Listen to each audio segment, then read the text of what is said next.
بسم اللہ الرحمن الرحیم۔ السلام علیکم دوستو، آج کی بہترین ون لائن خبریں سننے سے پہلے اگر ہو سکے تو چینل کو سبسکرائب اور ویڈیو کو لائک ضرور کر لیں، شکریہ۔ برطانوی پارلیمنٹ کے اسپیکر نے کہا ہے کہ پارلیمنٹ کے احاطے میں منشیات اور دیگر ممنوعہ چیزیں استعمال کی جا رہی ہیں۔ پارلیمنٹ کے ان حصوں سے بھی ان چیزوں کے استعمال کے آثار ملے ہیں جہاں صرف خصوصی اجازت کے حامل افراد ہی داخل ہو سکتے ہیں۔ وہ پارلیمنٹ میں اس کلچر کی چھان بین کریں گے۔ پولیس کو شواہد اکٹھے کرنے کے لیے بلا لیا جائے گا۔ سابق صدر ٹرمپ کی نئی social media company truth social نے اسٹاک مارکیٹ میں آنے سے پہلے ہی $1 ارب کے معاہدے حاصل کر لیے۔ The Trump media and technology group اگلے سال ایک نئی سوشل میڈیا ایپ متعارف کروانے جا رہی ہے جسے ٹروتھ سوشل کا نام دیا گیا ہے۔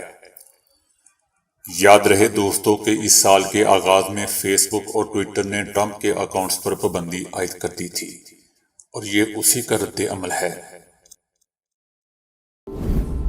عالمی سطح پر دفاعی ساز و سامان کی خریداری اور بین الاقوامی تنازعات کے حوالے سے تحقیقاتی بین الاقوامی ادارے stock home international peace research انسٹی ٹیوٹ نے کہا ہے کہ پوری دنیا کے کرونا وبا کی لپیٹ میں آنے کے باوجود عالمی سطح پر اسلحے اور دفاعی ساز و سامان کی خرید و فروخت کا سلسلہ کسی طرح بھی کم نہیں ہوا۔ 100 بڑی کمپنیوں نے ایک سال کے دوران $531 ارب کا منافع کمایا۔ میانمار کی عدالت نے ملک کی سابق سربراہ آنگ سان سوچی کو آرمی کے خلاف بغاوت پر اکسانے اور کرونا قوانین کی خلاف ورزی کرنے پر 4 سال کی قید کی سزا سنائی ہے۔ سابق صدر ون مائنٹ کو بھی انہی الزامات کے تحت 4 سال قید کی سزا سنائی گئی ہے، تاہم انہیں ابھی جیل نہیں لے جایا گیا۔ امریکی محکمہ صحت کے حکام نے کہا ہے کہ ابتدائی رزلٹ سے معلوم ہوا ہے کہ کرونا کی نئی قسم اومیکرون اس سے پہلے سامنے آنے والے ڈیلٹا ویرینٹ سے کم خطرناک ہوگی۔ ملک بھر میں چوری کے بڑھتے ہوئے واقعات سامنے آ رہے ہیں۔ کوئی بھاری مالیت کا سونا چوری کر کے بھاگ رہا ہے تو کوئی سرے راہ ہاتھوں سے موبائل چھین رہا ہے۔ کچھ ٹائم پہلے سنا تھا کہ بہاولپور کے ہاسپٹل چوک پر لگائے گئے اولمپئن سمیع اللہ کے مجسمے سے ہاکی اور بال چوری کر لی گئی تھی، مگر اب یہ خبر سامنے آ رہی ہے کہ وہاڑی میں قائد اعظم محمد علی جناح کے مجسمے سے اینک چرا لی گئی ہے۔ شوگر کے مریضوں کے لیے جو چیز سب سے زیادہ خطرناک ہوتی ہے وہ غیر مناسب خوراک ہے۔ چائے بھی ایک ایسی ہی مشروب ہے جو کہ عام طور پر پی جاتی ہے، مگر شوگر کے مریضوں کو کس حد تک نقصان پہنچاتی ہے اس کا اندازہ بھی نہیں لگایا جا سکتا۔ لیکن سبز چائے، دار چینی کی چائے، روئباس چائے اور کیمومائل چائے سب سے زیادہ فائدہ مند شوگر کے مریضوں کے لیے ہوتی ہے۔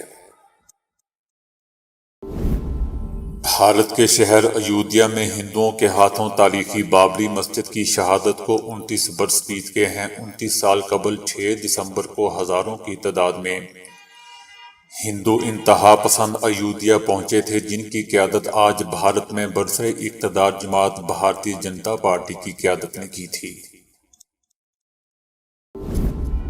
آج سے پہلے آپ نے اس بات پر غور نہیں کیا ہوگا کہ دلہن اکثر دولہے کے بائیں جانب ہی کیوں کھڑی ہوتی ہے۔ اس کا جواب ہمیں تاریخ میں ملتا ہے۔ اکثر اور بیشتر افراد دائیں ہاتھ سے اپنا کام سر انجام دیتے ہیں۔ پہلے زمانے میں دلہن بائیں ہاتھ پر اس لیے کھڑی ہوتی تھی کہ دولہے کا دایاں ہاتھ خالی رہ سکے اور اگر اسے کوئی خطرہ محسوس ہو تو وہ فوراً حملہ کر سکے۔ مڈل ایجز کے دور کی بات ہے جب یورپ میں ایک انوکھا رواج تھا جہاں جانوروں کو سزائے موت دی جاتی تھی۔ 1400 عیسوی کے قریب کہا جاتا ہے کہ 2 جانوروں نے ایک انسان کی جان لے لی تھی، جس کے بعد ان پر مقدمہ چلایا گیا اور انہیں موت کی سزا سنائی گئی تھی۔ اسی طرح سزا کے طور پر کسی جانور کو شہر سے بے دخل بھی کر دیا جاتا تھا۔ 19ویں صدی میں برطانیہ میں ایک عام بات تھی کہ اگر کوئی شخص مر جاتا تو اس کے گھر والے اس مردہ شخص کے ساتھ تصاویر لیتے تھے۔ کہا جاتا ہے کہ یہ عمل اس لیے کیا جاتا تھا تاکہ گھر والوں کے غم میں کمی ہو سکے۔ افغانستان کے شہر مزار شریف میں معصوم بچی کو اغوا کرنے والوں کو چند گھنٹوں میں ہی گرفتار کر لیا گیا۔ اس گروہ کے پیچھے ہاتھ باندھ کر بچی کے سامنے پیش کیا گیا تاکہ بچی کو انصاف ملتا ہوا نظر آئے۔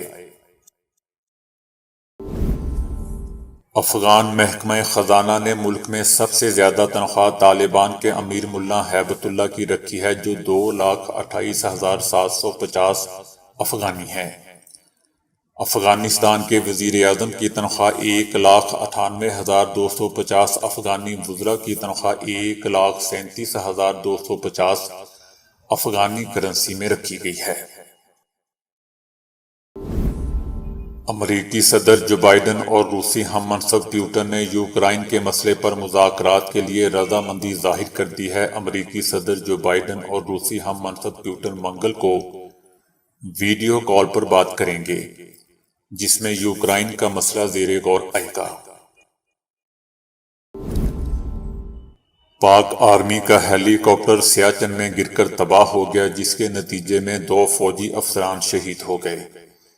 شہداء میں میجر عرفان اور میجر راجہ ذیشان جہاں دیو شامل ہے۔ ISPR کے مطابق سرچ اور ریسکیو ہیلی کاپٹر اور فوج کے دستے جائے وقوع پر پہنچ گئے ہیں۔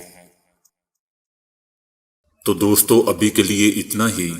ویڈیو کو لائک اور شیئر کرنے کا بہت بہت شکریہ۔